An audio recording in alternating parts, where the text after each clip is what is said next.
Hello everyone, एक बार फिर से आप सभी का स्वागत है आपका अपने इस यूट्यूब चैनल एजुकेशनल गैलरी में। दोस्तों, इस पर्टिकुलर वीडियो में हम साइंस का क्वेश्चन डिस्कस करेंगे जो 62वीं बीपीएससी के एग्जाम में पूछा गया था। ओके, साइंस का क्वेश्चन दोस्तों most of the question repeat हो जाते हैं। बीपीएससी का आप आइदर पीसीएस का एग्जाम दे रहे हो या कोई और भी एग्जाम दे रहे हो दोस्तों, बीपीएससी के अंदर में अगर एग्जाम दे रहे हो बिहार से रिलेटेड, तो उसमें बीपीएससी का बहुत सारा क्वेश्चन, साइंस का क्वेश्चन रिपीट होता है, क्योंकि क्वेश्चन जो बनना था दोस्तों बन चुका है। उसी क्वेश्चन को आप देखिएगा कि प्रीवियस ईयर का question as it is question आपको नए एग्जाम में देखने को मिल सकता है। ओके, इसलिए हमने बीपीएससी का जितना भी एग्जाम हुआ दोस्तों उसको सिलसिलेवार तरीके से ईयर वाइज, आपका 62वीं हो सकता है, 63वीं, 64वीं, 65वीं, 66वीं, 67वीं एग्जाम अभी तक हुआ है और 68वीं तो होने वाला है। इसके बाद जब भी एग्जाम होगा दोस्तों उस सब में ये क्वेश्चन आपके लिए हेल्पफुल रहेगा, क्योंकि ये सब question most of the question repeat होते हैं।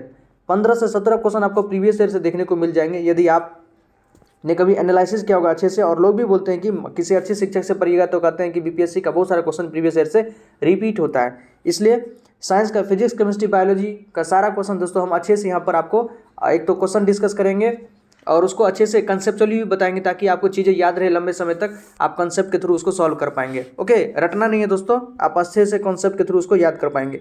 आइए स्टार्ट करते हैं फर्स्ट क्वेश्चन से। देखिए फर्स्ट है, which of the following pair is not correctly matched. Question का लैंग्वेज भले ही इंग्लिश में होगा दोस्तों, लेकिन हम सारे चीज़ों को हिंदी में ही डिस्कस करेंगे, क्योंकि अधिकतर स्टूडेंट तो हिंदी के ही हैं। और आप हिंदी के हैं दोस्तों तो ज़रूर मतलब इसको भारी मत लें कि इंग्लिश में आप चीज़ों को नहीं समझ सकते हैं। सारे चीज़ों को हम हिंदी में डिस्कस करेंगे। इसी प्रकार से पढ़ा ही जाता है। कंटेंट आपका इंग्लिश में ही, क्योंकि मोस्ट ऑफ द कंटेंट है आपको इंग्लिश में ही अवेलेबल है। हिंदी में कहीं कहीं टर्मिनोलॉजी इतना डिफिकल्ट है कि हिंदी भाषी क्षेत्र के बच्चों को भी समझने में दिक्कत हो जाता है। लेकिन इंग्लिश का कंटेंट दोस्तों अधिकतर जो है फ्रिक्वेंट होता है, सभी लोग इस्तेमाल करते हैं, तो आप आसानी से समझ पाएंगे, कोई प्रॉब्लम नहीं होगा। हम बाइलिंगुअली यूज़ करेंगे सारे टर्म को, ताकि आपको आसानी से सब चीज़ पता चले। तो ज़रूर देखें सभी लोग। हमसे पूछा है कि कौन सा इसमें से जो पेयर है करेक्टली मैच्ड नहीं है। फर्स्ट है आपका विटामिन B1 ऑरेंज में, मतलब ऑरेंज में B1 होता है। कॉड लिवर ऑयल में विटामिन डी होता है बिल्कुल। व्हीट ग्राम ऑयल में विटामिन ई होता है, ये भी सही है। अल्फा इसमें विटामिन के होता है, ये भी सही है दोस्तों। सारा ऑप्शन हमारा सही है, लेकिन हमसे पूछा है गलत कौन है, तो कोई भी गलत नहीं है। इसलिए हमारा आंसर कौन जाएगा, फिफ्थ चला जाएगा, क्योंकि सारा सही है और हमसे पूछ रहा है गलत, तो कोई गलत नहीं है। ओके, फिफ्थ आंसर करेक्ट होगा। देखिए इसके बारे में कुछ और अच्छे से जान लेते हैं। In addition to vitamin C and folate, orange provide smaller amount of other nutrients. देखिए ऑरेंज में विटामिन सी के साथ साथ फोलेट भी होता है और कुछ दूसरा भी न्यूट्रिएंट इसके अंदर होता है, जैसे कैल्शियम होता है, पोटेशियम होता है, थियामिन, विटामिन B1 भी होता है ऑरेंज के अंदर। All right. Cod liver oil is a good source of vitamin D. Vitamin D का अगर किसी को डिफिशियंसी है तो उसको कॉड लिवर ऑयल का यूज़ करना चाहिए, ये उसका गुड सोर्स है। Vitamin A omega fatty acid, vitamin A के अंदर ओमेगा 3 फैटी एसिड प्लेंटी मात्रा में होता है। Alpha is a rich source of vitamin के। विटामिन के का सबसे बढ़िया सोर्स कौन है, तो आपका अल्फा है। Which help the body in blood clotting, जो ब्लड को क्लॉट करने में हेल्प करता है। ब्लड का क्लॉट होना भी बहुत ज़्यादा नीड है, आवश्यक है। मान लीजिए किसी का कोई घटना हो जाता है, एक्सीडेंट हो जाता है और उसका ब्लड जो है लंबे समय तक बह रहा है, बाहर निकल रहा है, क्लॉट बनियन रहा है, तो वहाँ उस व्यक्ति की डेथ हो सकती है। यही तो हीमोफीलिया। हीमोफीलिया में क्या होता है कि ब्लड का क्लॉट नहीं बन पाता, जिसके कारण व्यक्ति की डेथ हो जाती है। तो ब्लड का क्लॉट नहीं बनना भी अपने आप में खतरनाक है। इसके लिए अल्फा विटामिन के उसमें होता है, जो कि ब्लड क्लॉटिंग में हेल्प करता है, गुड सोर्स है। Wheat germ oil is a great source of vitamin E. Vitamin E का सबसे बढ़िया सोर्स कौन है, तो व्हीट ग्राम ऑयल है। Which is said to be powerful antioxidant, जो एक अच्छा एंटीऑक्सीडेंट है। It helps to fight against the free radical damage, free radical damage में भी हेल्प करता है। कुछ केमिकल नेम दोस्तों विटामिन से रिलेटेड एक न एक क्वेश्चन एग्जाम में पूछ देता है। आपको विटामिन का सारा मतलब केमिकल नेम पता होना चाहिए। जैसे विटामिन B1 का केमिकल नेम क्या है, तो थियामिन है। विटामिन B2 का राइबोफ्लेविन है। विटामिन B3 का नियासिन है। विटामिन डी कैल्सिफेरॉल है। विटामिन ई टोकोफेरॉल और विटामिन के फाइलोक्योलिन है। कम से कम इतना तो पता होना चाहिए। और विटामिन ए रेटिनॉल सभी को पता होता है। देखिए एक बार और रिपीट कर देते हैं। विटामिन B1 थियामिन होता है, B2 राइबोफ्लेविन होता है, B3 नियासिन है, डी कैल्सिफेरॉल है, विटामिन B12 साइक्लोकोबालामाइन, अधिकतर लोगों को याद रहता है कि उसमें कोबाल्ट होता है। विटामिन ई आपका टोकोफेरॉल है और विटामिन के आपका फाइलोक्यूनिन है। All right. नेक्स्ट क्वेश्चन हमारा है, Teflon is a polymer of which of the following monomer. Teflon दोस्तों आप देखे होंगे, जो प्रेशर कुकर होता है उसके पीछे में आप पकड़ने वाला जो हैंडल होता है, ब्लैक कलर का जो प्लास्टिक लगा होता है, उसको टीफ्लॉन कहते हैं। प्रेशर कुकर में हो सकता है, कोई अच्छा सस्पेन हो उसमें हो सकता है, मतलब जो भी हमारा यूटेंसिल्स है, बर्तन होता है जिसको हम आग पर यूज़ करते हैं, उसको पकड़ने के लिए हम वहाँ पर प्लास्टिक का एक मोटा सा हम पॉलीमर लगाते हैं जिसको हम टीफ्लॉन कहते हैं। वही पूछा है कि टीफ्लॉन किसका मोनोमर है। टीफ्लॉन जो एक पॉलीमर है उसका मोनोमर क्या है, तो टेट्राफ्लोरोइथाइलिन। टेट्राफ्लोरोइथाइलिन का ये एक मोनोमर है। The correct answer tetrafluoroethylene. Teflon is a polymer of tetrafluoroethane. Teflon क्या है, तो पॉलीमर है जो कि इसका मोनोमर क्या है, तो tetrafluoroethylene. Tetrafluoroethylene is a fluorocarbon having the chemical formula C2F4, जिसका फॉर्मूला क्या होता है, तो टेट्राफ्लोरोकार्बन का C2F4 होता है। It is the simplest perfluoride alkene होता है। नेक्स्ट है which of the following vitamin is also known as ergocalciferol. अक्सर विटामिन का कॉमन नेम आपसे पूछ देगा और उसको और क्या ना किस नाम से जाना जाता है ये भी आपसे पूछ सकता है। देखिए यहाँ पूछा है कि वो कौन सा विटामिन है जिसको हम एर्गोकैल्सिफेरॉल के नाम से जानते हैं। Vitamin B2, vitamin B3, vitamin B12, vitamin B6। देखिए विटामिन B12 को दोस्तों साइनोकोबालामाइन कहते हैं और विटामिन D2 को याद रखिएगा, विटामिन D2 को एर्गोकैल्सिफेरॉल कहते हैं। कॉमन नेम आपको पता होना चाहिए। देखिए विटामिन D2 को एर्गोकैल्सिफेरॉल कहते हैं, विटामिन D3 को कोलेकैल्सिफेरॉल कहते हैं, विटामिन B12 को साइक्लोकोबालामाइन कहते हैं और विटामिन B6 को पैराडॉक्सिन कहते हैं। हमने अभी विटामिन B1, B2, B3 जैसे B1 को थियामीन, B2 को राइबोफ्लेविन, B3 को नियासिन, विटामिन B6 को पैराडॉक्सिन कहते हैं, विटामिन B12 को साइनोकोबालामाइन कहते हैं, विटामिन D को कल्सिफेरॉल कहते हैं, विटामिन E को टोकोफेरॉल कहते हैं और विटामिन K को फाइलोक्विनिन कहते हैं। ये नाम आपको कॉमन नेम याद होना चाहिए दोस्तों। एक क्वेश्चन तो यहाँ से रहता है।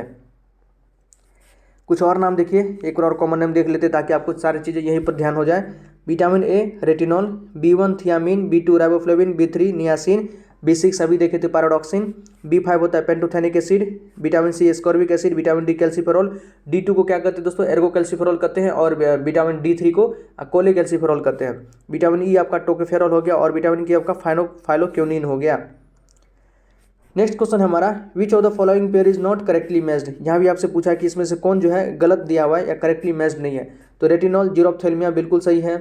टोकोफेरॉल दोस्तों विटामिन अभी हम लोग ने पढ़ा था, विटामिन के को टोकोफेरॉल कहते हैं, बेरी नहीं, ये गलत है। विटामिन बेरी नहीं होता टोकोफेरॉल। साइलोकोबालामाइन अनीमिया, इसके कमी कारण अनीमिया होता है, ये सही है। एर्गोकैल्सिफेरॉल के कमी कारण रिकेस्ट होता है, ये सही दिया हुआ है। हमसे गलत पूछा है तो सेकंड जो टोकोफेरॉल विटामिन ई होता है दोस्तों, और बेरी विटामिन B1 के डिफिशियंसी के कारण होता है, तो इसलिए ये हमारा गलत हो गया सेकंड। देखिए रेटिनॉल जो हमारा विटामिन B1 है उसको रेटिनॉल कहते हैं, उसके डिफिशियंसी के कारण आपको जीरोप्थेल्मिया हो सकता है। सॉरी आपको नहीं, किसी को हो सकता है जिसको इसका डिफिशियंसी हो। टोकोफेरॉल के कमी के कारण मसल का वीकनेस हो सकता है, मसल कमजोर हो सकता है।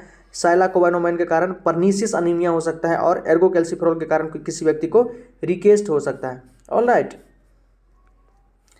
नेक्स्ट है Bakelite is found by the condensation of. Bakelite आपने देखा होगा जो गाड़ी के जो वहाँ पर जो हम उसका जो बल्ब लगाते हैं दोस्तों, हेडलाइट हो सकता है, बैकलाइट हो सकता है, उसमें बेकालाइट का यूज़ करते हैं। वो किसका कंडेंसेशन पॉलीमर होता है, तो ये होता है फिनॉल एंड फॉर्मल्डिहाइड का। Bakelite is the condensation polymer of phenol and formaldehyde. Biomolecules का चैप्टर थोड़ा बहुत ध्यान रखना पड़ेगा। तो phenol and formaldehyde. Next question है which of the following is antibiotic drug. इसमें से कौन सा है जो एंटीबायोटिक ड्रग है, तो क्लोरमफेनिकल दोस्तों। क्लोरमफेनिकल क्या है, तो आपका एंटीबायोटिक ड्रग है। क्यूनोन को हम एंटी मलेरिया, ये मलेरिया के अगेंस्ट में दिया जाता है। मलेरिया दोस्तों कोई बैक्टीरिया नहीं है जो एंटीबायोटिक इसको कह सकते हैं, तो क्यूनोन आपका हो गया एंटी मलेरियल ड्रग्स होता है। एस्पिरिन एनाल्जेसिक होता है। तो आपका एंटीबायोटिक पूछा दोस्तों तो क्लोरमफेनिकल, थर्ड ऑप्शन हमारा करेक्ट है। The correct answer is chloramphenicol. Next question है मैच दी फॉलोइंग, आपसे पूछ रहा है कि एस्पार्टेम है, फ्रियोन है, नियोप्रीन है, बेनाड्रिल है। देखिए तो एस्पार्टेम कहती है आर्टिफिशियल स्वीटनर है। एस्पार्टेम आपका आर्टिफिशियल स्वीटनर है। फ्रियोन दोस्तों क्या होता है, तो ये रेफ्रिजरेंट में हम कूलिंग एजेंट के रूप में हम फ्रियोन का यूज़ करते हैं। नियोप्रीन सिंथेटिक रबर, आइसोप्रीन आपने नेचुरल रबर पढ़ा होगा। बेनाड्रिल क्या होता है, तो एंटी हिस्टामाइन। बेनाड्रिल क्या होता है, तो एंटी हिस्टामाइन। तो एक का होगा दोस्तों, एक का थर्ड, बी का 4 और सी का 1। तो 341 जहाँ होगा 341 2, ये हमारा सही है, थर्ड ऑप्शन करेक्ट है। हमने सबको आपको अच्छे से बता दिया। यहाँ देखिए वहाँ मैच किया हुआ है। एस्पार्टेम होता है आपका आर्टिफिशियल स्वीटनर है। फ्रियोन रेफ्रिजरेंट व कूलिंग एजेंट के रूप में काम करते हैं, ठंडा प्रदान करता है। नियोप्रीन सिंथेटिक रबर होता है। आइसोप्रीन अगर पूछ ले तो वो नेचुरल रबर होता है। बेनाड्रिल क्या होता है, तो anti histamine. Okay, anti histamine होता है बेनाड्रिल। कभी कभी ज़्यादा एलर्जी किसी को हो जाता है तो बेनाड्रिल आप सुने होंगे कि बेनाड्रिल का यूज़ किया जाता है, जो कि एंटी हिस्टामिन होता है। इंसुलिन क्या है, फैट है, कार्बोहाइड्रेट है, प्रोटीन है या विटामिन है। तो इंसुलिन दोस्तों होता है प्रोटीन, याद रखिएगा। इंसुलिन क्या है, तो प्रोटीन होता है। अक्सर क्वेश्चन पूछा जाता है। Insulin is a peptide hormone secreted by beta cells of the pancreatic islet. Insulin एक अपने आप में क्या है तो पेप्टाइड हार्मोन है, प्रोटीनिशियस हार्मोन है, ओके, जो कि इंसुलिन जो है पेनक्रियाज का जो कई प्रकार का सेल होता है, alpha cell, beta cell, gamma delta cell होता है, जिसमें बीटा सेल के थ्रू आपका इंसुलिन प्रोड्यूस होता है। अल्फा से ग्लाइकोगोन, बीटा से insulin. It is considered to be the primary anabolic hormone present in our body. It maintains the metabolism carbohydrate, हमारे शरीर के अंदर कार्बोहाइड्रेट के मेटाबॉलिज्म को मेंटेन करके रखता है। Fats and protein by promoting the absorption of glucose from the blood into the liver, fat and skeletal muscles. मतलब हमारे शरीर में जो भी एक्सेस ग्लूकोज होता है उसको ये ग्लाइकोजन में बदलने का काम करता है इंसुलिन। प्रोटीनिशियस हार्मोन है, ध्यान रखेंगे, इंपॉर्टेंट क्वेश्चन है। नेक्स्ट क्वेश्चन है LPG used as a domestic fuel chiefly contains. LPG का यूज़ जो हम यूज़ करते हैं दोस्तों डोमेस्टिक फ्यूल में, आपके घर में हो सकता है, मेरे घर में भी होगा, अधिकतर के घरों में एलपीजी यूज़ करते हैं। उसमें फ्यूल के रूप में हम किसका, उसमें क्या होता है, जो डोमेस्टिक फ्यूल में हम उसको घरेलू ईंधन के रूप में यूज़ करते हैं, उसमें क्या होता है मेनली, क्या मीथेन होता है, प्रोपेन होता है, इथाइलिन होता है या ब्यूटेन होता है। तो एलपीजी के अंदर आपका प्रोपेन प्लस ब्यूटेन दोनों होता है दोस्तों। तो 2 और 4 ऑप्शन, 2 ऑप्शन हो सकता है, इसलिए आंसर हमारा क्या जाएगा, 5 जाएगा, okay. LPG used as domestic fuel chiefly contains propane and butane होता है। LPG stand for liquefied petroleum gas, याद रखिएगा, लिक्विफाइड पेट्रोलियम गैस प्रोपेन और ब्यूटेन दोनों होता है, ऑलराइट, इसलिए 5th आंसर हमारा जाएगा। जो साबुन है, सोप रिमूव ग्रीस बाय, साबुन जो है ग्रीस को किस प्रकार से रिमूव करता है, ये आपका कई सारा ऑप्शन दिया हुआ है, देखिए, कोगुलेशन के थ्रू। कोगुलेशन मतलब जमावट। अब बताइए जमावट से क्या कोई समझेगा, कोगुलेशन आसानी से समझ सकता है। एडजॉर्प्शन, अधिशेषण, इमल्सिफिकेशन, पायसीकरण और ऑस्मोसिस, परासरणी इसको कहते हैं। तो हिंदी का नाम तो और दोस्तों डिफिकल्ट ही है। तो जो सोप होता है वो ग्रीस को कैसे रिमूव करता है, तो पायसीकरण, इमल्सिफिकेशन के थ्रू, ऑलराइट, इमल्सिफिकेशन। देखिए, soap remove grease by the process of emulsification. Emulsification क्या होता है, it is the process of dispersing 2 और more immiscible liquid together to form a semistable mixture. मतलब 2 अगर इमिसिबल लिक्विड है जो आपस में मिल ले रहा है तो उसको कोशिश करता है कि दोनों को हम मिला दें। In food applications this 2 liquid generally consist of an organic phase and an aqueous phase that is stabilize the addition of the food grade emulsifier. ये मतलब इमल्सिफिकेशन उसको हेल्प करता है मिक्स करने में। नेक्स्ट है which of the following hormone play role in the release of milk from the mammary gland. जो female के अंदर मेमरी ग्लैंड होता है उसमें मिल्क का, देखिए मिल्क का इजेक्शन पूछ रहा है, play role in the release of milk, मतलब मेमरी ग्लैंड से मिल्क का रिलीज में कौन सा ऐसा हार्मोन है जो इंपॉर्टेंट रोल प्ले करता है। एड्रेनलिन है, थायरोक्सिन है, प्रोजेस्टेरोन है या ऑक्सीटोक्सिन है। तो दोस्तों ऑक्सीटोक्सिन, हाँ, मिल्क इजेक्शन बोला है तो वो आपका होगा ऑक्सीटोक्सिन। मिल्क इजेक्शन में ऑक्सीटोक्सिन होता है। मिल्क के प्रोडक्शन में मिल्क के प्रोडक्शन में किसका मतलब रोल होता है, किस हार्मोन का रोल होता है, तो वहाँ होता है प्रोलैक्टिन। याद रखिएगा, वहाँ कौन होता है आपका, प्रोलैक्टिन होता है। ये थोड़ा इंपॉर्टेंट है, प्रोलैक्टिन। मिल्क प्रोडक्शन में प्रोलैक्टिन और मिल्क के इजेक्शन में, मतलब मिल्क के इजेक्शन में तो आपसे पूछेगा तो ये ऑक्सीटोक्सिन हो जाएगा। जब बर्थ होता है, चाइल्ड का बर्थ होता है दोस्तों, तो यही हार्मोन निकलता है जो कि थोड़ा इजी हो पाता है, बर्थ, चाइल्ड का बर्थ आसानी से हो पाता है ऑक्सीटोक्सिन के कारण ही, ओके। तो 4th ऑप्शन हमारा करेक्ट है। नेक्स्ट यहाँ भी आपको कुछ मैच दी फॉलोइंग दिया हुआ है। एक तरफ है skin cancer, noise pollution, global warming, ozone hole, इसको मिलाना है। तो स्किन कैंसर दोस्तों अल्ट्रावायलेट रे के कारण होता है। नॉइज पोल्यूशन को हम डेसिबल में मापते हैं। Global warming mainly carbon dioxide के कारण होता है। और ओजोन होल के कारण क्या है, तो क्लोरोफ्लोरोकार्बन। तो यहाँ से कह सकते हैं 2 3 4 1, 2 3 4 1 दोस्तों, 2 3 4 1 सेकेंड ऑप्शन है, ओके। नेक्स्ट क्वेश्चन है in human body vitamin is stored. Vitamin A कहाँ स्टोर होता है, मानव शरीर में विटामिन ए कहाँ स्टोर होता है, संग्रहित होता है, तो ये लीवर के अंदर होता है। कहाँ, लीवर के अंदर। आसान क्वेश्चन है। नेक्स्ट है which of the following vitamin is used as antidote to anticoagulant poisons. कोई मान लीजिए ऐसा पॉइजन शरीर के अंदर चला गया है जो कि एंटीकोगुलेंट, हमारे ब्लड को कोगुलेंट नहीं होने देता है, तो उसके एंटीकोगुलेंट पॉइजन के रूप में हम किस एंटीडोट का इस्तेमाल करते हैं।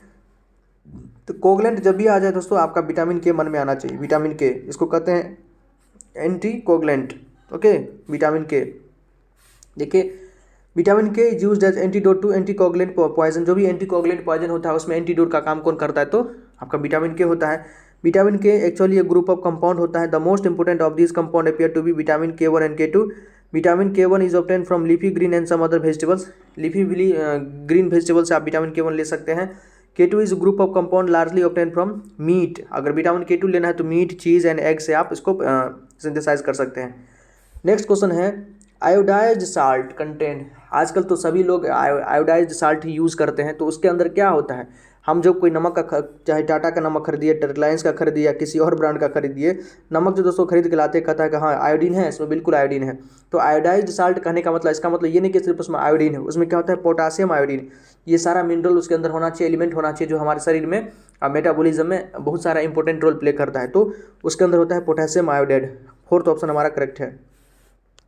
The correct answer is potassium iodide. Iodised salt, iodised salt is stable salt mixed with trivial amount of various salt of the element iodine, मतलब आयोडीन के साथ कुछ और साल्ट को उसको मिलाया जाता है, जैसे पोटेशियम हो गया। Next question, which of the following is present in maximum in acid rain. जो अम्ल वर्षा होता है दोस्तों उसमें मैक्सिमम क्या प्रेजेंट होता है, तो सल्फ्यूरिक एसिड तो होता है उसमें, और साथ ही साथ नाइट्रिक एसिड होता है, H2SO4 और HNO3 होता है। लेकिन मैक्सिमम किसका कंसंट्रेशन होता है, तो सल्फ्यूरिक एसिड का, H2SO4 का।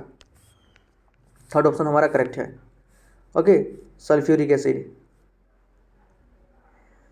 नेक्स्ट है, अच्छा क्वेश्चन है दोस्तों, God particle is, God particle क्या है, न्यूट्रिनो है, आपने कभी नाम सुना होगा न्यूट्रिनो का, हिग्स बोसॉन पार्टिकल है, मेजॉन है या पॉजिट्रॉन है। मतलब गॉड पार्टिकल हम किसको कहते हैं, गॉड पार्टिकल आपने जब एक बहुत बड़ा एक्सपेरिमेंट हुआ था स्विट्जरलैंड में दोस्तों, जमीन के नीचे बहुत नीचे, तो वहाँ पर ही गॉड पार्टिकल का मतलब कह सकते हैं कि इन्वेंशन हुआ था। तो Higgs boson, God particle Higgs boson के नाम पर दिया गया है, तो God particle is Higgs boson. देखिए God particle is Higgs boson, Higgs boson क्या था, तो the Higgs boson is a elementary particle in the standard model of the particle physics generated by the quantum excitation of the Higgs field, one of the field in particle physics theory. Particle physics theory में इसको produce किया गया था। इन the standard model the Higgs particle is a voluminous scalar based on the zero spins, no electric charge, no color charge. It is also very unsettled, decaying into another particles almost immediately. Next है, which of the following radioisotope is used in the treatment of blood cancer? Blood cancer में, रक्त cancer में, जिसको leukaemia भी कहते हैं, उसमें हम किस रेडियो आइसोटोप का यूज़ करते हैं। आपने सुना होगा आयोडीन 131 का दोस्तों, हम थायराइड, अगर किसी को थायराइड कैंसर हो जाता है तो उसमें आयोडीन 131 का यूज़ करते हैं। तो ब्लड कैंसर में आसान क्वेश्चन है, कोबाल्ट 60 का यूज़ करते हैं। फोर्थ ऑप्शन हमारा करेक्ट है। तो ये कुछ क्वेश्चन था दोस्तों 62nd बीपीएससी का। ओके, आपको प्लीज़ कैसा लगा कमेंट सेक्शन में बताइएगा। जरूर इस क्वेश्चन को 2 से 3 बार पढ़ लीजिए। जो भी आपका नेक्स्ट एग्जाम होगा वहाँ पर कुछ न कुछ क्वेश्चन दोस्तों रिपीट होगा। मैक्सिमम क्वेश्चन जो क्वेश्चन है प्रीवियस ईयर से रिपीट होता है। साइंस का अगर एग्जाम है तो अगर एग्जाम में साइंस पूछा जाएगा तो वहाँ पर आप कहीं ना कहीं कुछ क्वेश्चन यहाँ पर आपको एज इट इज़ देखने को मिल सकता है। ऐसा ट्रेंड रहा है दोस्तों, बीपीएससी में बहुत सारा क्वेश्चन प्रीवियस ईयर से रिपीट हुआ है। आप मेरा ही अगर प्लेलिस्ट का पूरा वीडियो देखिएगा साइंस का दोस्तों, तो देखिएगा कि बहुत सारा वीडियो एक से दूसरी वीडियो में क्वेश्चन जो है एक से दूसरी वीडियो में वो मैच कर रहा है, मतलब रिपीट हो रहा है। रिपीट हमने करवा रहा है दोस्तों। ये सारा क्वेश्चन जो हम एज इट इज़ जो है जो पूछा है एग्जाम में उसी क्वेश्चन को हम डिस्कस कर रहे हैं। जो सारा क्वेश्चन डिस्कस कर रहे हैं दोस्तों, तो बहुत सारा क्वेश्चन रिपीटेड है, इसलिए आपको रिपीटेड लग सकता है। और इस चीज़ में विश्वास डेवलप कीजिए कि प्रीवियस ईयर का बहुत सारा क्वेश्चन रिपीट होता है। आप ज़्यादा कंटेंट इधर उधर मतलब हाथ पैर मारने से बेहतर है कि जो भी आपके पास कंटेंट है, जो भी आपको कहीं अच्छे सोर्स से मिल रहा है, उसी को आप अच्छे से मतलब बार बार प्रैक्टिस कीजिए, रिवीजन कीजिए, कंसेप्चुअली उसको और अच्छे से सीखिए, ताकि वो चीज़ें आपको अच्छे से आ जाए। वहाँ से अगर क्वेश्चन आता है तो एग्जाम में आपका नहीं छूटना चाहिए दोस्तों। सिलेक्शन के लिए 100% नहीं पढ़ा जा सकता है, ना ही कोई 100% पढ़ सकता है। याद रखिएगा, आपको 70 से 80% पढ़ना चाहिए। 20% दोस्तों आप या तो उससे किसी से नहीं बनता है, आपसे भी नहीं बनेगा 20% क्वेश्चन, इसलिए तो सब क्वेश्चन छोड़ के आते हैं दोस्तों। कारण क्या है कि वो किसी से नहीं बन सकता है। तो सारा करने के जुगाड़ में मत रहिए कि हम सारा कर लेंगे, ऐसा नहीं दोस्तों। जो आपको आ रहा है उसको अच्छे से कंसेप्चुअली बिल्डअप कीजिए, ताकि वहाँ से अगर क्वेश्चन आता है तो आप उसको ना छोड़ें। ज़्यादा हाथ पैर मारने से, ज़्यादा कंटेंट अवेलेबल कराने से कोई फायदा ना होगा। वो चीज़ें एज इट इज़ रखी रह जाती है टेबल पर, आपके रैक पर, वहाँ पर आप उसको पढ़ने पाएंगे। जो भी आपको मिल रहा है अच्छे कंटेंट से, अच्छे सोर्स से, प्रीवियस ईयर को अच्छे से देखिए, प्रीवियस ईयर को अच्छे से एनालिसिस कीजिए दोस्तों। सारा का सारा कंसेप्ट आपको वहीं से क्लियर हो जाएगा। खैर, कोई क्वेरी हो दोस्तों कमेंट सेक्शन में जरूर पूछिएगा। और हमारा वीडियो कैसा लगा प्लीज़ अपना फीडबैक दीजिएगा कमेंट सेक्शन में। इस चैनल को सब्सक्राइब कीजिए दोस्तों। टाइम टू टाइम कोई भी फीडबैक आता, कोई भी नोटिफिकेशन वगैरह आता है बीपीएससी से या कोई और भी एग्जाम रिलेटेड, हम आपको अपडेट करते रहते हैं। ओके दोस्तों, और इस वीडियो को लाइक कीजिए, अपने दोस्तों को भी शेयर कीजिए ताकि वो भी पढ़े। बहुत बहुत धन्यवाद दोस्तों। जय हिंद।